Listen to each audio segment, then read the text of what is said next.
श्री कृष्ण चैतन्य प्रभु नित्यानंद, श्री अद्वैत गदाधर श्रीवासादि गौर भक्त वृंद। भगवान कृष्ण इस धरती पर जब आए लगभग 5000 वर्ष पूर्व, तो कहते हैं वे 125 वर्ष तक अपनी लीलाओं से भक्तों को बड़ा आनंद उन्होंने प्रदान किया। चैतन्य महाप्रभु आए, उन्होंने लगभग 48 वर्ष इस धरती पर बिताए और अपने भक्तों को सभी को अपनी कृपा बांटी। आज हम जानते हैं अद्वैत आचार्य के बारे में, उनके जीवन से जुड़ी कुछ बातें हम सुनेंगे।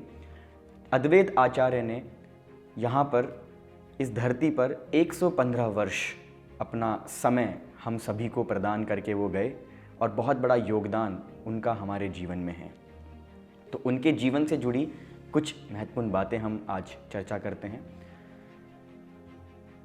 नवद्वीप के एक छोटे से गांव में, नवग्राम में, अद्वैत आचार्य सन 1434 में अवतार लेते हैं। महाविष्णु के ये अवतार भगवान स्वयं हरि, जो कि भगवान से भिन्न नहीं है, इसलिए वो अद्वैत हैं और ये अद्वैत आचार्य जब जन्म लेते हैं तभी वे सबसे पहले जो नाम उच्चारण करते हैं वो था श्री कृष्ण चैतन्य।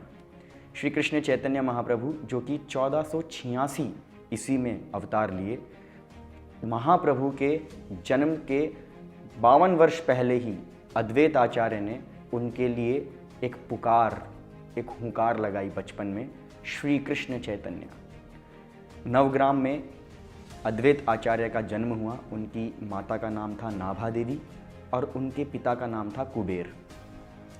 भगवान शिव के भाव में ये आचार्य आए थे और जो कुबेर हैं, कुबेर बताते हैं भगवान शिव के घनिष्ठ सखा हैं। कुछ शास्त्रों में वर्णन है कि एक बार भगवान शिव ने अपने सखा कुबेर से प्रसन्न होकर भविष्यवाणी की थी कि ये भगवान शिव एक बार कुबेर के यहाँ पे पुत्र बनकर आएंगे। तो कुबेर के पुत्र और नाभा देवी के पुत्र बनकर अद्वैत आचार्य ने नवद्वीप के नवग्राम में अवतार लिया, उनका जन्म हुआ। नवग्राम से अद्वैत आचार्य नवद्वीप के एक छोटे से गांव शांतिपुर में उनका स्थानांतरण होता है जब वो मात्र 4 वर्ष के थे। और अद्वैत आचार्य के माता पिता बहुत ही जल्द इस संसार से चले जाते हैं और अद्वैत आचार्य तब मात्र 8 वर्ष के थे। भगवान जब भी इस संसार में आते हैं, उनका सबसे महत्वपूर्ण जो कार्य होता है वो होता है धर्म की स्थापना करना, धर्म संस्थापनार्थाय। तो ठीक उसी प्रकार अद्वैत आचार्य ने भी धर्म की स्थापना करने के लिए बचपन से ही उन्होंने एक विद्यालय खोला और उस विद्यालय में उनके जो शिष्य थे वो बहुत ही महान भक्त, जो कि चैतन्य चरित्रामृत के अंदर मेंशन किया गया है, वे अद्वैत आचार्य के शिष्य थे। ये 4 शिष्य थे। सबसे पहले थे शुक्लांबर दास ब्रह्मचारी, दूसरे थे श्रीवास ठाकुर, तीसरे मुरारी गुप्त और चौथे स्वयं चैतन्य महाप्रभु के बड़े भाई विश्वरूप। तो अद्वैत आचार्य जो बचपन से ही भगवत प्रचार के लिए उन्होंने एक हुंकार लगा दी थी। इस संसार में जो लोग अपना समय व्यर्थ गंवा रहे हैं और धर्म के नाम पर लोगों को गलत शिक्षा प्रदान कर रहे हैं, अद्वैत आचार्य ने इन सारे अधर्मियों को, इन सारे पापियों को और दिग्भ्रमित लोगों को दिशा देने के लिए बचपन से ही अपना कार्य प्रारंभ कर दिया था।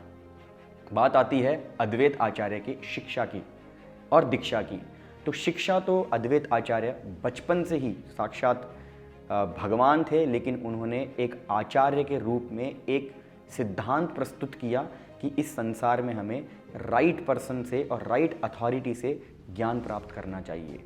एक बार अद्वैत आचार्य मिथिला में जाते हैं और मिथिला में उनकी भेंट होती है एक बहुत ही महान भक्त पोएट से, कवि थे, और इनका नाम था विद्यापति।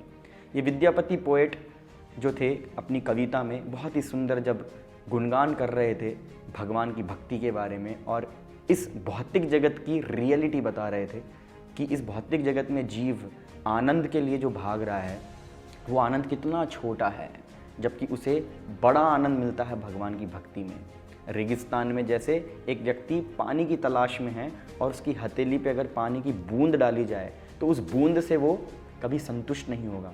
ठीक उसी प्रकार ये भौतिक जगत है जिसमें जीव कभी भी संतुष्ट नहीं हो सकता। बहुत ही सुंदर पोयम जब अद्वैत आचार्य ने सुनी तो अद्वैत आचार्य के हृदय में एक भक्ति की उमंग दौड़ पड़ी और तभी अद्वैत आचार्य उसी समय कुछ दिनों बाद गया के अंदर अपने गुरु से उनकी भेंट होती है। अद्वैत आचार्य के गुरु हैं श्रीपाद माधवेंद्रपुरी। श्रीपाद माधवेंद्रपुरी से जब अद्वैत आचार्य ने दीक्षा प्राप्त करी, उसके पश्चात अद्वैत आचार्य के हृदय में इस संसार में जीव जिस प्रकार से अपना समय व्यर्थ गंवा रहा है, इन द्विभ्रमित लोगों के प्रति एक कंपैशन, एक करुणा इतनी बढ़ने लगी कि अद्वैत आचार्य अपने आप को रोक नहीं पाए और अद्वैत आचार्य ने फाइनली श्री चैतन्य महाप्रभु का आह्वान करने के लिए एक प्रण ले लिया। अपनी दीक्षा प्राप्त करने के पश्चात अद्वैत आचार्य जब नवद्वीप में अपने घर, उनका भवन अद्वैत भवन, अद्वैत आचार्य के 2 घर थे, एक था शांतिपुर में और दूसरा घर था नवद्वीप में मायापुर धाम में श्रीवास आंगन के पास में उनका अद्वैत भवन। अद्वैत भवन में अद्वैत आचार्य अपना मैक्सिमम समय श्रीमद् भागवतम कथा सुनने और बोलने में लगाते थे और उनके शिष्य उसको सुनते थे और भगवत प्रचार में पूरा प्रयास करते थे किस प्रकार हम लोगों को इस भगवत प्रेम को से अवगत कराएं। यही अद्वैत आचार्य थे जिन्होंने बाद में चैतन्य महाप्रभु की दीक्षा के बाद, विशेष रूप से चैतन्य महाप्रभु ने जब संन्यास दीक्षा लिया था, उसके बाद अद्वैत आचार्य अपने मायापुर का जो घर है उसको छोड़कर वे शांतिपुर चले जाते हैं। चैतन्य महाप्रभु के संन्यास के बाद अद्वैत आचार्य ने बहुत ही इच्छा प्रकट करी कि वे भी चैतन्य महाप्रभु के साथ ज्वाइन हों और वे जगन्नाथपुरी जाएं, लेकिन चैतन्य महाप्रभु के आदेशानुसार वे शांतिपुर में ही रुकते हैं। चैतन्य महाप्रभु ने अद्वैत आचार्य को आदेश दिया कि आप मेरी जो माँ हैं सची माता, आप उनका ध्यान रखिए। और महाप्रभु के इस आदेश को अद्वैत आचार्य ने बहुत अच्छे से पालन किया। महाप्रभु के इस विरह को उन्होंने सहन किया और उन्होंने शांतिपुर में ही बाद का अपना पूरा जीवन वहीं पर बिताया।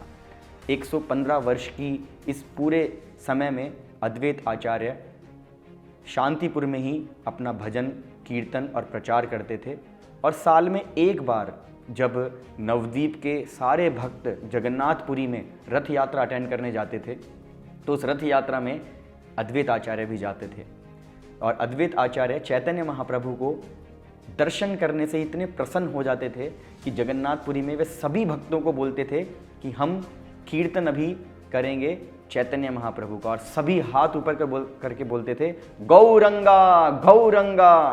तो अद्वैत आचार्य को ये गौरंगा नाम बहुत ही पसंद था और वह गौरंगा कीर्तन, बहुत गौरंगा कीर्तन करते थे। और अद्वैत आचार्य ने बाद में चैतन्य महाप्रभु को ही इंडिकेशन दिया, जब चैतन्य महाप्रभु की जब लीलाएं समाप्त हो चुकी थी तो उन्होंने उन्हें इंडिकेशन दिया कि अभी समय है आपका वापस अपने धाम गमन करने का। अद्वैत आचार्य के इंडिकेशन से ही टोटा गोपीनाथ मंदिर में चैतन्य महाप्रभु अनमैनिफेस्ट हो जाते हैं, डिसअपियर हो जाते हैं और चैतन्य महाप्रभु के जाने के कुछ वर्षों बाद अद्वैत आचार्य भी इस संसार से डिसअपियर हो जाते हैं।